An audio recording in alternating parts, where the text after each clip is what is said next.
Good evening. I'd like to welcome all of you to the regular meeting of the Stillwater Planning Commission, Tuesday, May 1st. First item for business is a miscellaneous item from board for discussion. Mike Buchert, OSU Long Range Facilities Planning, will present an update on Oklahoma State University projects. And here he walks around.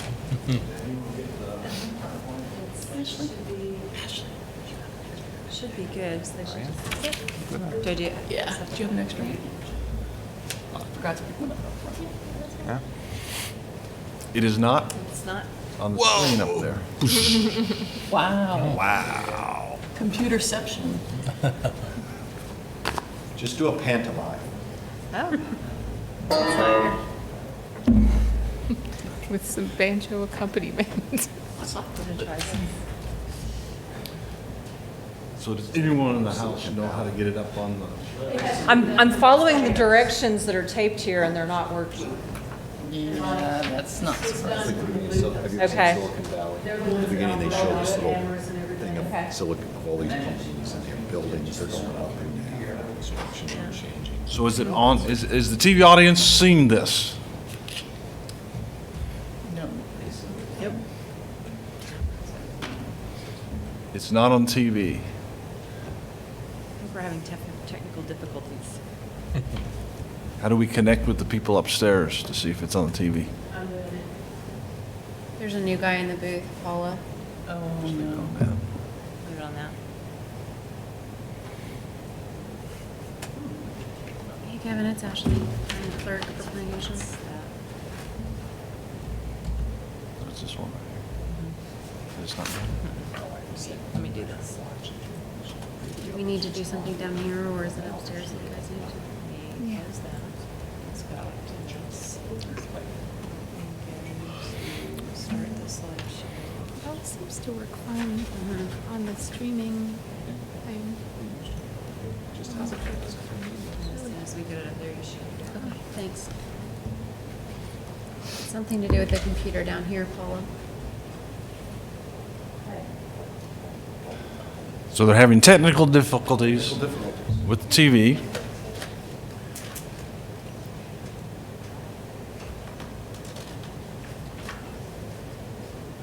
Give them a few more minutes. Give them a few more minutes, Not, because I've got lots of pretty pictures that I'd like the TV audience to see. That's Megan. here's us.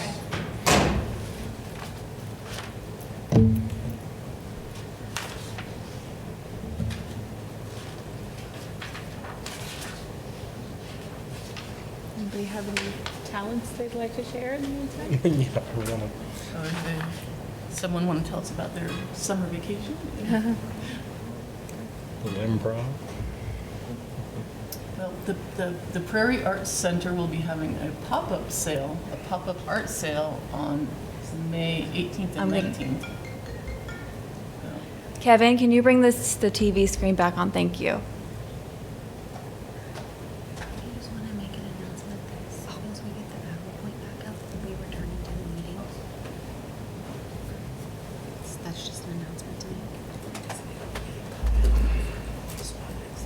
Will at least be voiced over the...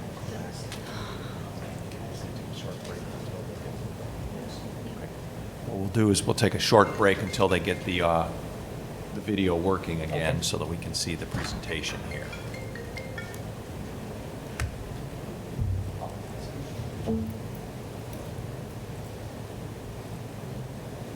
Pretty short break? Yay! All right.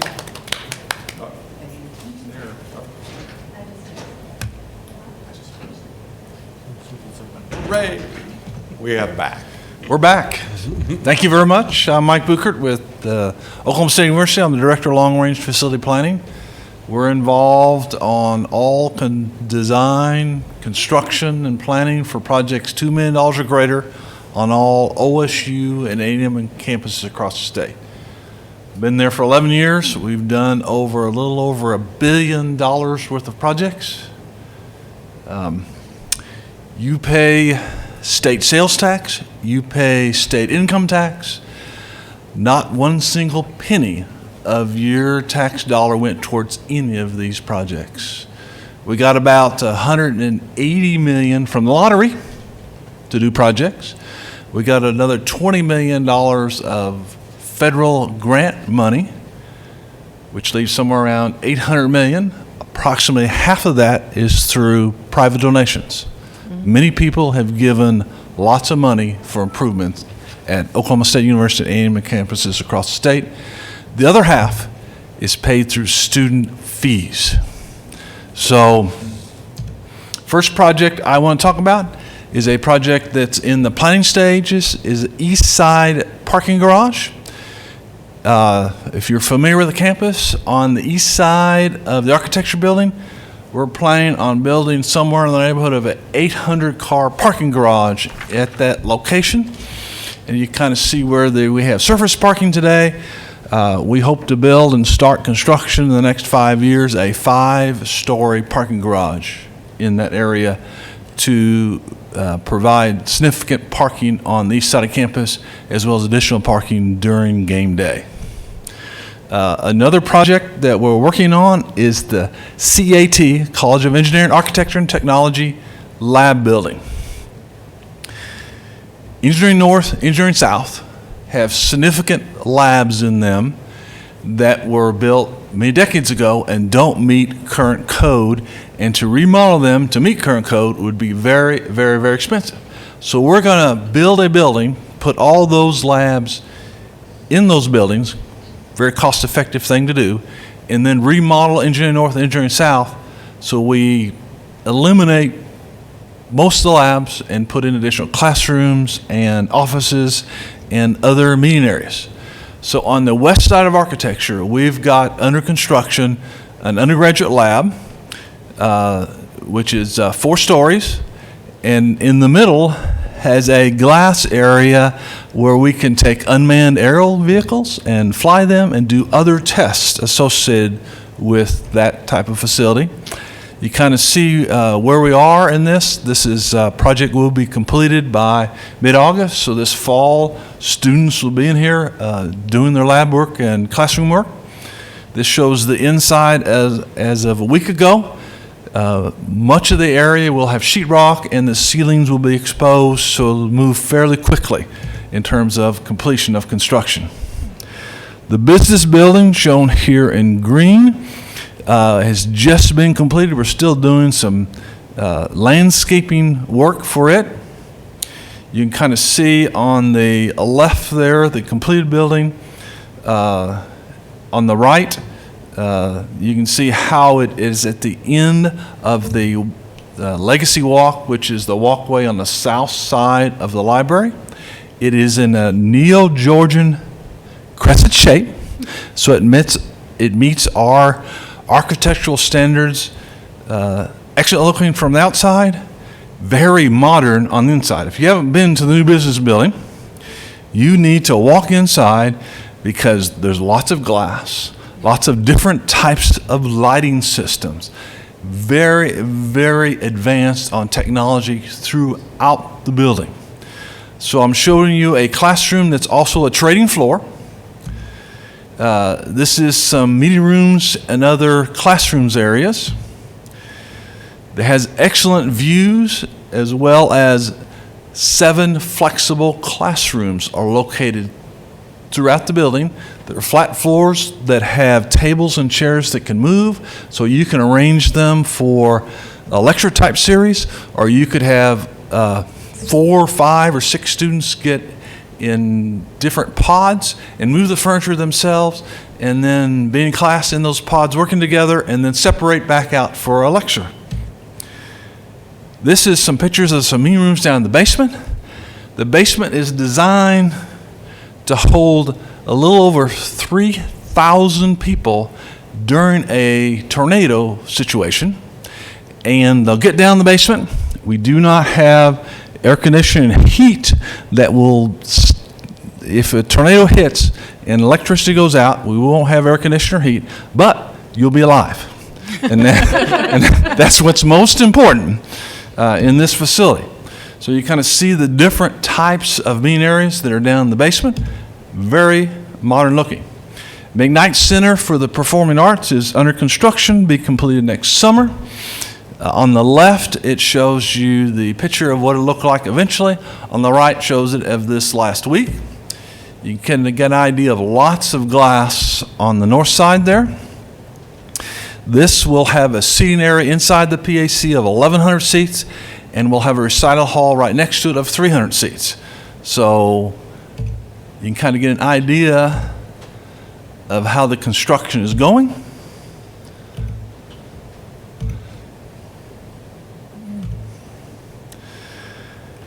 Michael and Ann Greenwood School of Music is under design. Start construction early next year to be completed in the summer of 2020. That's what the building will look like when it's completed. You can kind of get an idea of how it fits on the south side of the Performing Arts Center that's currently under construction. Hester Street runs right in front of the business building.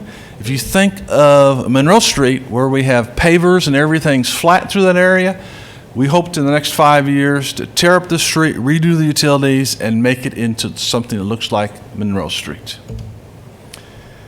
4th Avenue parking garage was completed about 18 months ago. Holds somewhere in there with 680 vehicles that can be used on a daily basis for students, faculty, staff, as well as visitors, and has significant parking for the Performing Arts Center. Cardell Hall demolition. If you've gone by that area here recently, it is gone. We're filling in the hole, and this summer we'll be building parking in that area to be completed sometime right near the beginning of the school. Engineering North 4th and 5th floor are projects we completed in the last year. Essentially, we moved the labs off the 4th and 5th floor and remodeled that, made the hallways bigger, the faculty and staff areas more energy efficient, as well as significant IT in those particular areas. Engineering North 2nd and 3rd floor, we're going to do the same thing starting this summer. We've completed the business building. We've moved people out of the old business building. Now, in a month or so, we're going to move people from Engineering North 2nd and 3rd floor into the old business building so we can gut it and bring it up to date on what we need for this area. And we're going to be focusing on that type of construction over the next 5 to 10 years. You'll see less new buildings and more remodel of buildings. Engineering South remodel. So hopefully in 2 or 3 years, we'll be starting to do the same thing with Engineering South. So we're going to do Engineering North, 2nd and 3rd floor, basement 1st floor, and then move over to Engineering South and start remodeling it. If you think about on the east side of Engineering South, there's Engineering South Annex. We'll be tearing that down in the next few months. And then hopefully in a couple of years, we can expand Engineering South to the east there and put in some classrooms in that area. Central plant rebuild. The old central plant was built in the late 1940s and had some original boilers from the late 1940s, so it was very energy efficient. That project has now been completed, and all the heating water, steam, is now coming from the new plant, and over 50% of the chilled water is coming from the new plant, and very energy efficient. It kind of gives you an idea of how that looks. NOC new building, Northern Oklahoma College. We have an agreement with them where we have OSU students that take their classes and their tuition fees are less than Oklahoma State University. They can stay in the dorms, and they've been in the Cowboy Mall, which is something that's real old and needs to be torn down. So they're building a new building immediately north of the Monroe Street parking garage to be open for this fall.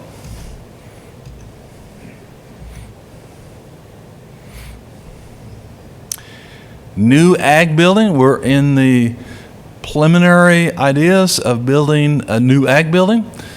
We're just programming it. It'll be north of the Henry Bell Research Center. The old ag building is very, very old and worn out. We hope to raise enough money to build a new one and then tear down the old ag building and have parking and a plaza in that area.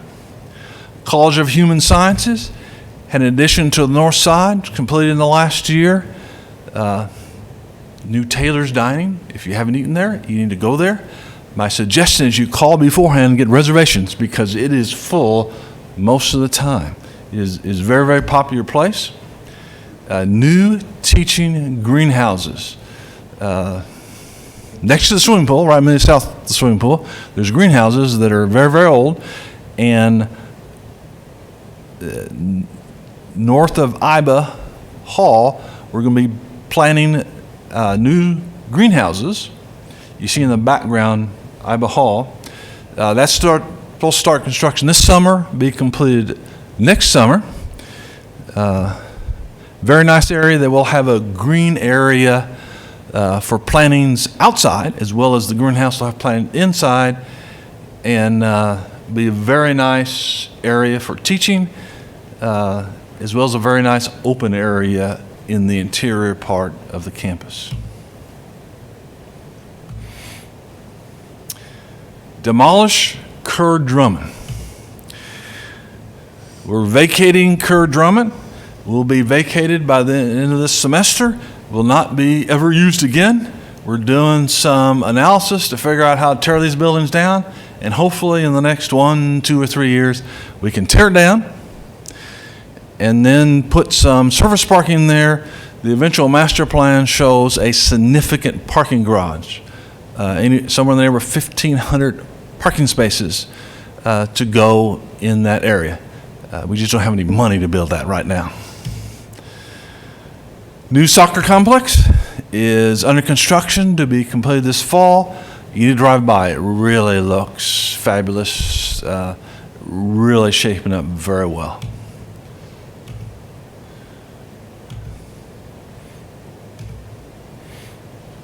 Cleveland Street is a street near the west side of campus.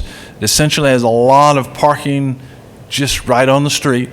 We have some safety concerns with that. We hope to make it a flat street with bioswales and bicycle lanes along this area to make it safer for vehicles to move through this area, as well as improve the environment through the bioswale and improve bike traffic through this area. Geology core building up in the northwest quadrant of the campus. Geology needs a new building to store all their core samples and to have teaching out in that area so they properly process that and teach all the students how to do that. That's presently under design to start construction near the end of this calendar year and be completed in about a year. USIL. I don't remember what USIL stands for. Oh, it's right here. Unmanned System Innovation Lab. Oklahoma State University is in the top 3 in the nation in terms of research in unmanned aerial vehicles. In fact, we have 3 different airstrips for unmanned aerial vehicles located throughout the state. And this is an area that's being built so they can continue that great research effort in that area. It's going to be built in the northwest quadrant of the campus. Just start construction, just putting in the sanitary sewer line and getting the structural pad ready for the building itself. CVHS classroom building. So it's College of Veterinary Sciences. Health Sciences. You got it. So we're taking out a parking lot because it seems like that's the best place to put buildings these days. Taking out a parking lot and building 3 classrooms in that area that can hold up to 130 students apiece. Right now we were below 90. We've been authorized to move to 106. We hope to authorize to get moved to above 120, maybe close to 130 students in the vet med area. And this will be a building that will provide that classroom for many decades to come in the veterinary science area. Fire protection publication office expansion. As many of you know, I believe, it's my opinion, we have the top fire protection education program in the world. We have lots of people come from all over the world to take continuing education here at Oklahoma State University. We also put together manuals and books on fire protection, and they needed to expand because their selling of books has expanded, their publication expanded, and they're making enough money to build this new building with money they just make off of their educational material that they put together. So that's been completed. They've moved in. Multi-species building is nearing completion of construction and should be operational sometime this fall. New intramural fields on Western Avenue has been completed, and this spring they have been playing all sorts of different sports. It's designed to have soccer on it, or softball, or rugby, and there's two other sports that I can't remember off the top of my head that is all designed to be on this facility. It's designed where there's lights going around the outside so you can rearrange all the fields, and all the lights are LED lights that are actually have an app, and a company in Texas, we can do the app, and they actually operate the lights so we can have lights turned on or turned off by the iPhone and having the proper app with the proper code. I personally do not have that code, but other people, the more responsible, have that code. We do have gravel parking out there as well as ADA parking with concrete. The Dairy Center is located on the west side of campus, and it's just been completed. And Jenny, you better tell me this. It's a stalling barn. Does anybody know what a stalling barn is? It's a barn that the cows go to and are there before and after they're milked. And the idea is that you make them comfortable to the point where they give more milk. In fact, we have a few automatic back scratchers for the cows. I thought that was very interesting. Being an engineer, I thought that was very interesting, where they actually go up and they know what place they want to be scratched, and it automatically scratches them. And since this has been in operation, the milk production has gone up 25% because we have happy cows at Oklahoma State University. We also have built a building out there to house 6 students because you need people out there to, even though the cows are milked with a milking device, you have to feed them, connect the milking device, other things. So we built a new facility to house those 6 students. Animal physiology is an area we're looking at in terms of expanding our research in that area. 100% we think will be funded through the private sector, and we're in preliminary design on that particular area. Foundation Seed is a building we just completed. We are one of the lead organizations in the world since the 1930s in doing research on seed and seed production. In fact, we have our own set of seeds that we sell and make money off of so we can do more research on seeds. They 100% funded this foundation seed stock for the storage of those seeds, and we're under design, about ready to construct a seed cleaning facility right next to it.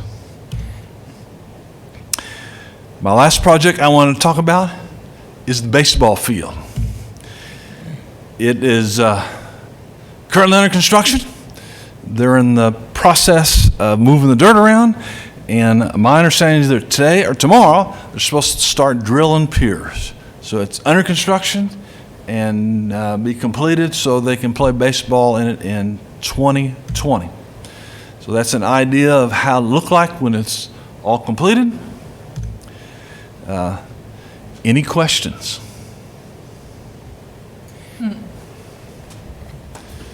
You guys operate on it says long range. Is it 5 years or is it just more? We have a 5-year and a 25-year plan. The 25-year plan looks at what all could be on the campus and is probably more than we could fund in 25 years. But it gives you, if we want to expand things significantly, we could do that. We work on a 5-year plan in terms of this is what we think we can do in the next 5 years. A lot of it is based upon if a private person comes in and says they want to give several $1 million to build this building, that comes to a high priority to build that building. Makes sense. Well, well, I would just like to thank Mike. I always enjoy his presentation. Usually do it, once a year, or once every Yes, year and a sir. half, something like that. And always very informative. Sure appreciate it. Thank you very much. I appreciate your time, and we'll get on to the next agenda item. Thank you. Bet. Thanks, Thank Mike. you, sir. All right, our next item for the agenda is plans, policies, ordinances for discussion and possible action.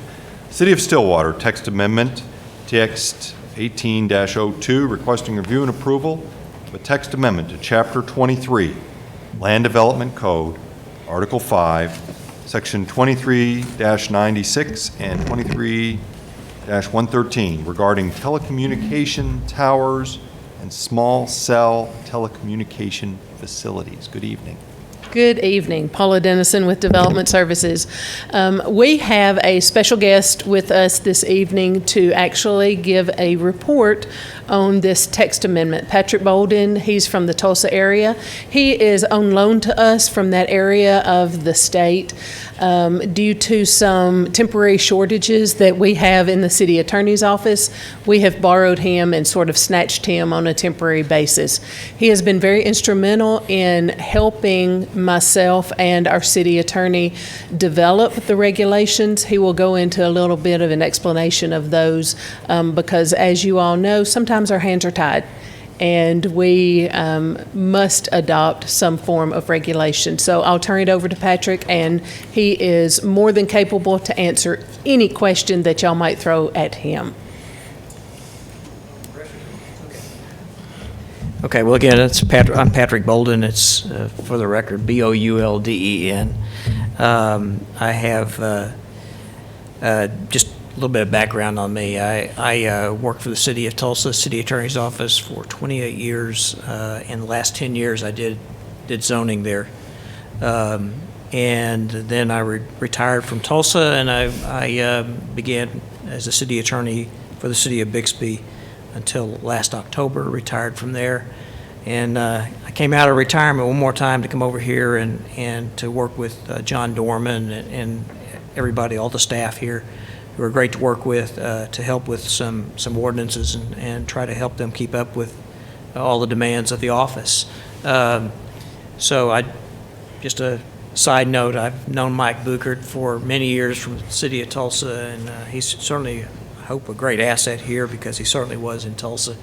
It's good to see Mike again and talk about some things that actually relate to some of the things that he did in Tulsa, because I'm also working on a right-of-way management ordinance that may not come to you, but will certainly go to the council, and that somehow interplays with the ordinance that's before you for review. So the need for this ordinance is really driven by technology and advances in technology, and particularly what's being referred to as 5G. And 5G is the next level of telecommunications for cell activity. My understanding is it's not actually been totally developed technology-wise and maybe protocol-wise, but it's the up-and-coming thing that the United States really has to prepare for.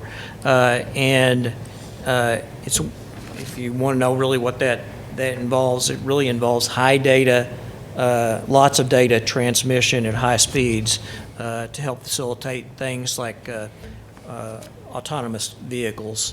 And the thing that we're really going to talk about is going to be small cells and how those small cells are to facilitate connectivity and this high-capacity use that all of these, all of us really rely upon, and these autonomous vehicles and many other many other technologies that are coming down the road will rely upon. So this particular ordinance that you're being asked to review is really also being driven by by the FCC and regulations that they're promulgating. The federal policy on these cell phones and telecommunications is to really facilitate the communications throughout the country.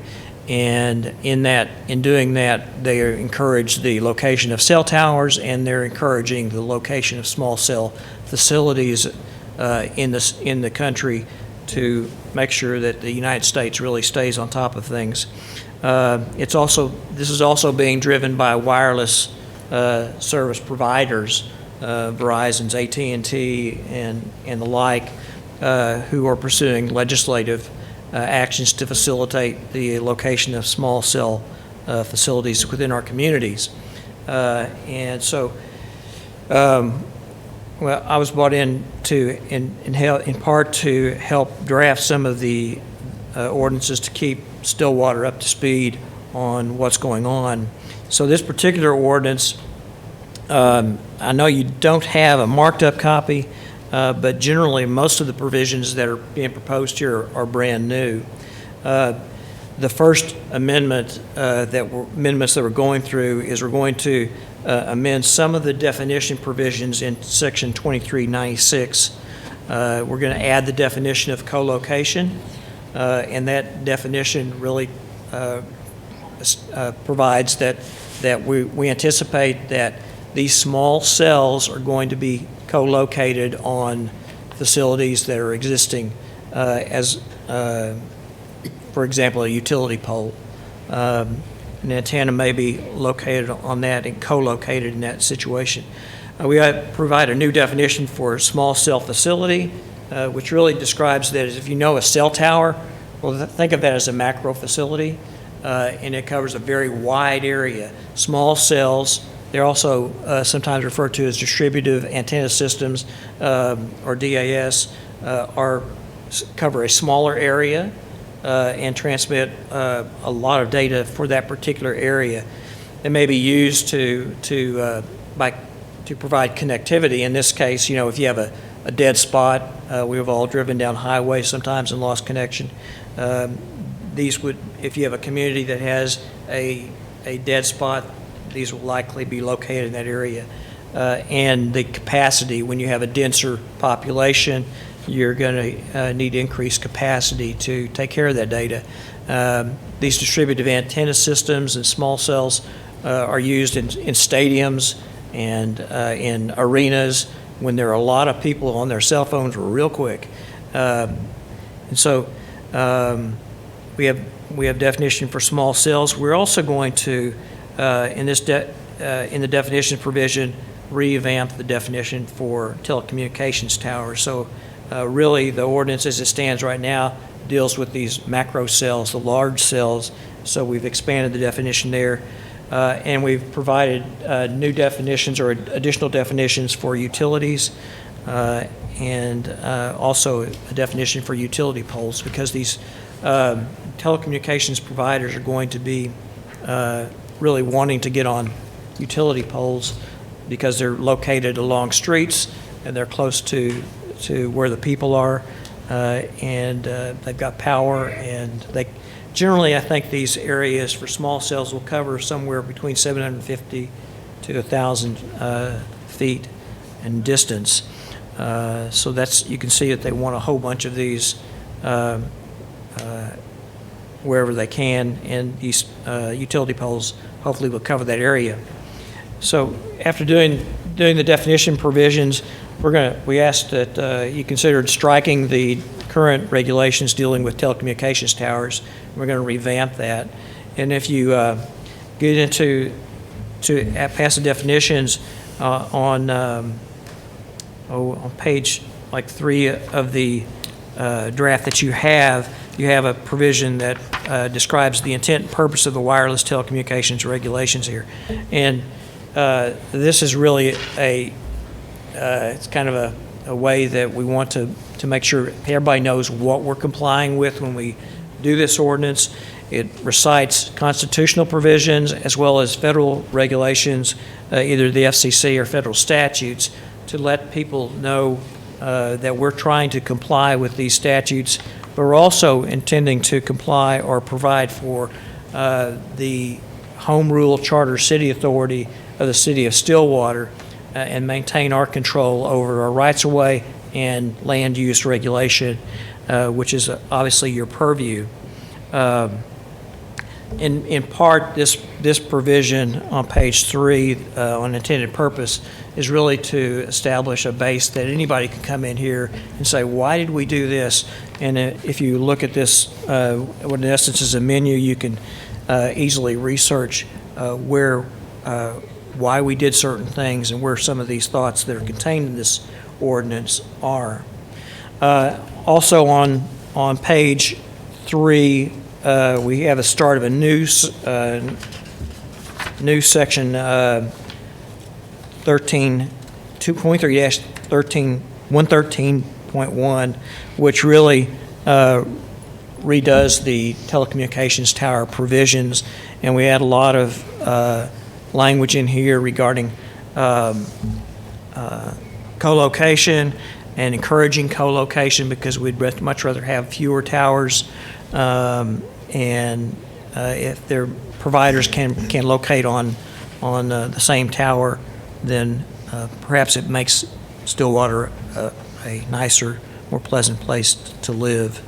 And then we go on to a new section on page 4 of your handout, section 23-113. This is really where we get into the new technology. It's titled Small Cell Telecommunication Facilities, and these facilities, although they may be located on existing poles, they may also be located on buildings.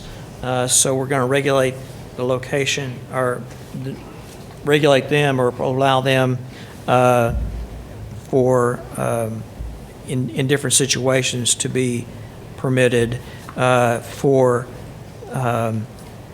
small cells located within a residential area. They're going to be by special exception, and then for other areas, it's going to be allowed by right, and for other areas, it will be by specific use permit. Then on public rights-of-way, which is where most of our utility poles are located, they will be allowed pursuant to occupancy permit there. So when they get into our rights-of-way, then that's how they will be permitted. And that'll be done primarily by an agreement between the city of Stillwater and whatever telecommunications provider wants to get in there. And to that extent, those agreements will incorporate provisions that are contained in this ordinance, but also may have some more specific provisions, obviously perhaps to collect revenue if they're going to get on some of our utility poles. And we also have provisions that regulate the size of some of these facilities and how big they can be without requiring a special permit. Next, we have on page 6, we have a recital of the federal regulations that provides restrictions on how fast the city may review these permits so that for these facilities to be located. There's something that in federal telecommunications law is called a shot clock. And since the federal policy is to encourage the location of these facilities so it facilitates national communications, they don't want local communities to be a roadblock or perhaps delay the implementation of some of these facilities. So FCC has set what we call shot clocks for various timeframes for municipalities to look at these facilities. If they're not approved within the time period, at least as current regulations stand, they have a right to appeal to the federal courts in order to get permission to locate.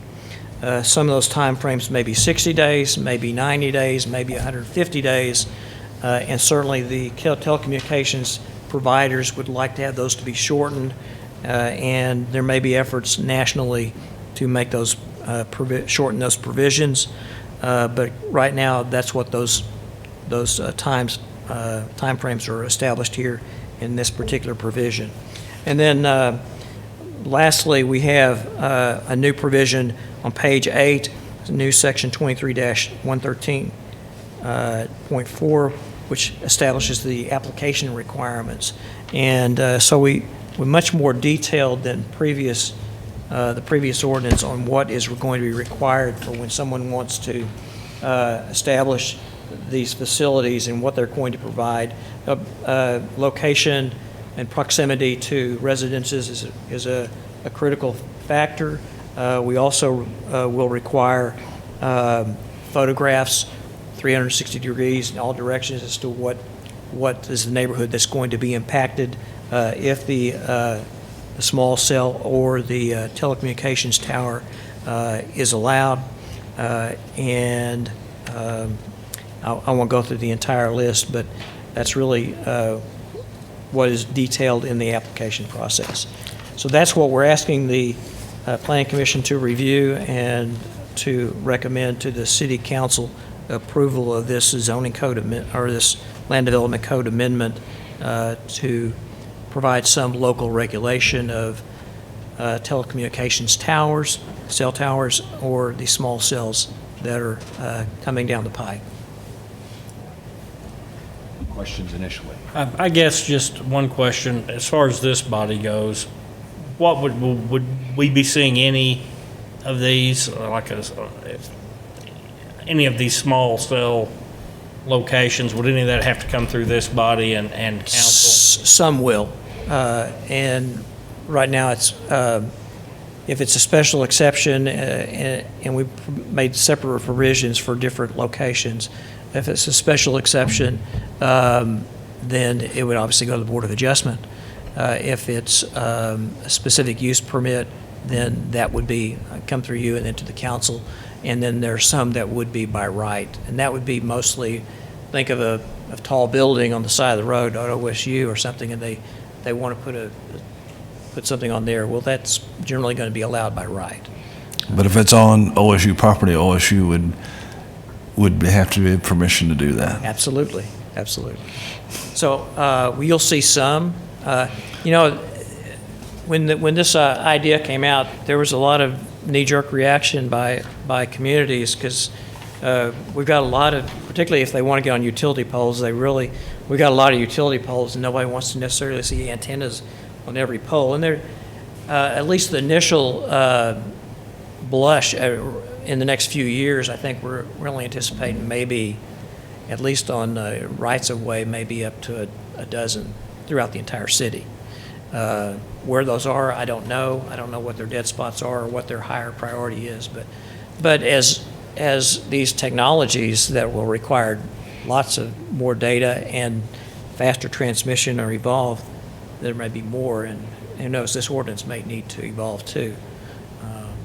But yes, you'll see some. I don't think you'll see a whole lot, even in the short term. But in the next year or so, after a year or so, you will. Well, and it looks like we had a 17 cubic foot maximum size of the piece of equipment. Is that correct? Well, that is, Equipment. yes, it has that without, you can't go over that without a special exception or a specific use permit in there. And so that's a threshold that's been established, and it primarily comes from federal regulations because anything greater than that requires an environmental assessment.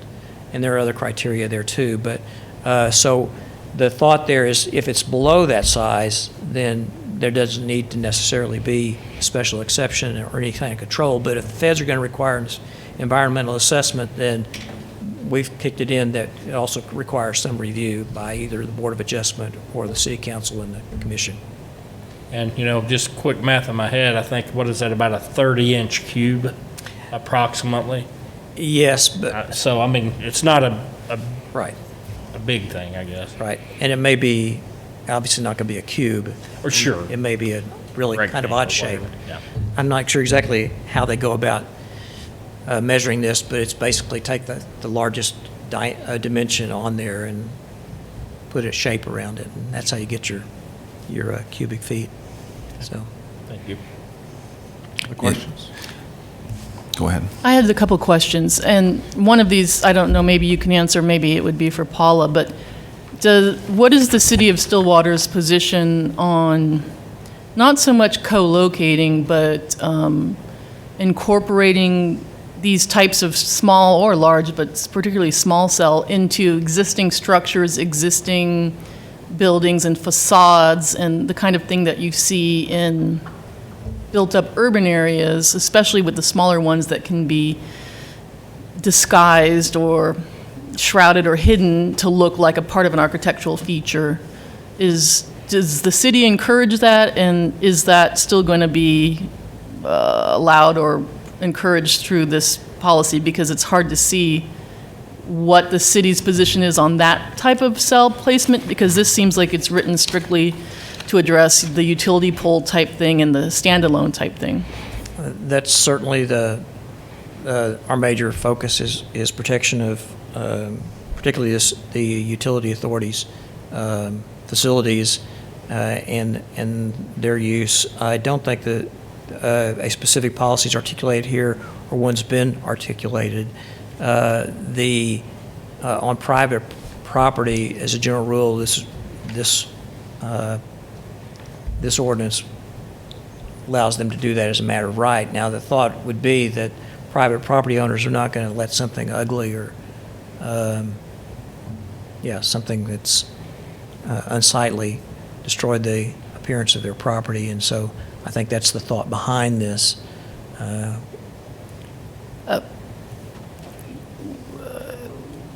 When you say allowed, permitted by right on it, I didn't see where it said it was permitted by right on private property. Because it looks, the only one I noticed was, for small cell facilities, it's broken out by zoning. Right. So permitted by special exception. On my page 5, I'm not sure. Yeah, page 5. And it's in 23-113.2, and then little b, 2 says permitted by right within any zoning district other than those cited in Right. paragraph 1 above, provided that they comply with all applicable requirements of the underlying zoning district in this section. So we do have in the application process, in that case, permitted by right, there wouldn't necessarily be an application process, but there's language in there for other facilities to be camouflaged and be able to blend into the surrounding area. The top of page 4 covers the camouflage Yeah, blended areas, so. Yeah, I saw that. It just, a lot of cities, a lot of areas that are more urban, like Southern California, where my experience is from, actually, a lot of the jurisdictions require camouflage. Require it, which is not necessarily a good thing, because if you're in the middle of nowhere and there's a palm tree sticking out of the ground, it's not really exactly unobtrusive. But one thing that they do is try to encourage the type of co-location that does, especially with small, when it can be gotten away with putting them on buildings and putting them on in the built environment, because then they're not out. You're not adding a new pole in the middle of someplace, and you're not adding, new structures.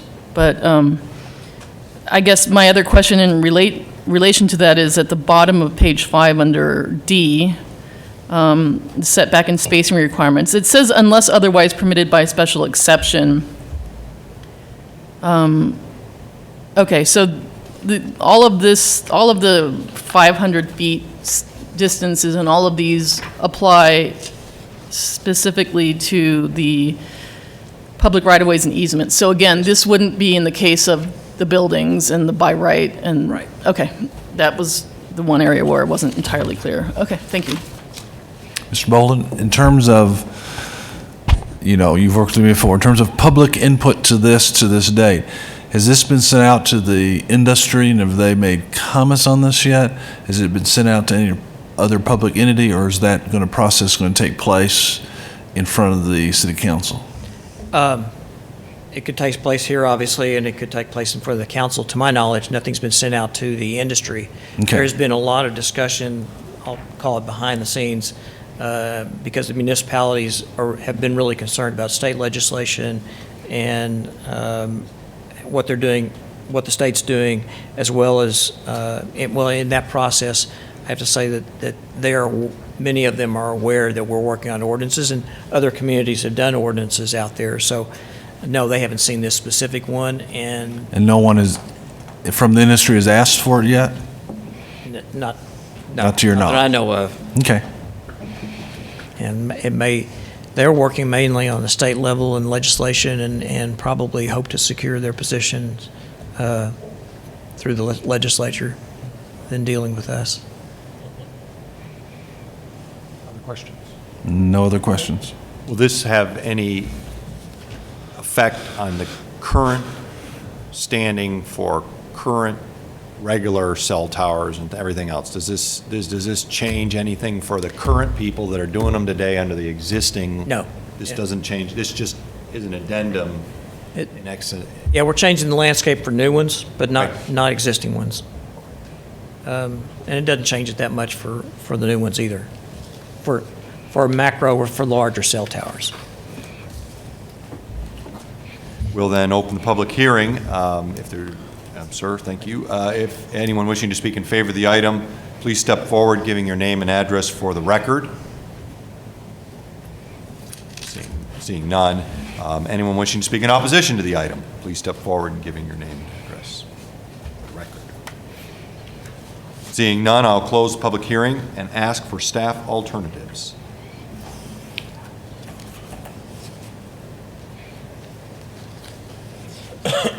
You did have some findings identified in the report. There are 3 findings, and the alternatives are to accept the findings and recommend approval of this text amendment as is drafted to the city council.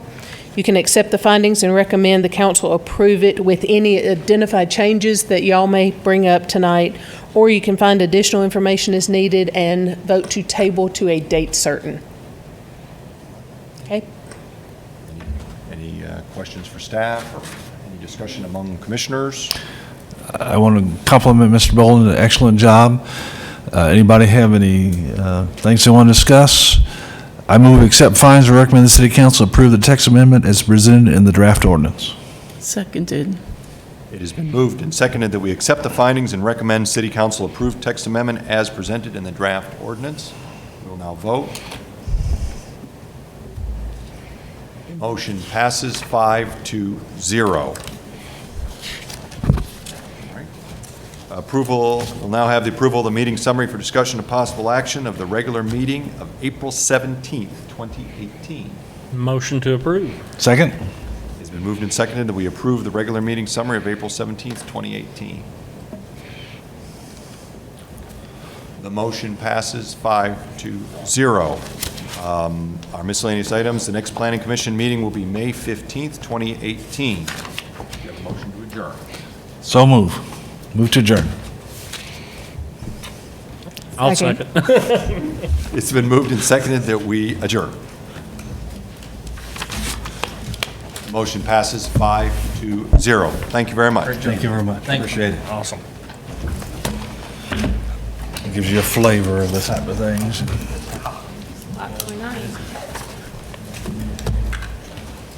Jana, thank you very much. Doing all the hard work.